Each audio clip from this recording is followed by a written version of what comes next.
તો ભક્તિ માર્ગની અંદર અત્યંત કરુણા ભાવ ખૂબ જરૂરી છે. બરાબર છે. ઈશ્વરને એટલે ભોગ ધરાવવો છે કેમ કે એ જમવાને લાયક છે. ઈશ્વરને એટલે પ્રેમ કરવો છે કે બસ પ્રેમ જ કરવો છે. આ ભક્તિ માર્ગના મૂળ લક્ષણો આ હોય તો 100% ભક્તિ માર્ગની અંદર જવાય. પણ તમારા અંદર જો ગુસ્સોથી લઈને આ બધું વધારે હોય ને તો સૌથી પહેલા તો એને ક્યાંક અર્પણ કરી નાખો. અથવા તમે ગિરનાર જેવા જંગલોમાં જતા રહો અને તમને જેના ઉપર ગુસ્સો હોય ને એનું વિઝ્યુલાઇઝેશન ચિત્ર બનાવો.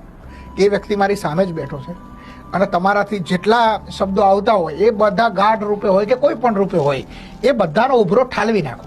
બીજું ભક્તિ માર્ગમાં તમારે રોવાની તૈયારી રાખવાની. બરોબર છે. એની અંદર હું રામકૃષ્ણ પરમહંસનું એક ઉદાહરણ લઉં. વર્ષો સુધી રોજ મા કાળકામાં ભોગ ધરાવતા.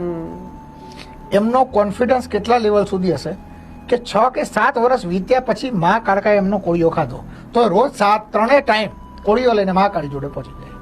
મા કાળી ન ખાય એટલે પોતે ખાઈ જાય. એક વખત એવું થયું મા કાળીએ છેલ્લે ખાઈ લીધું.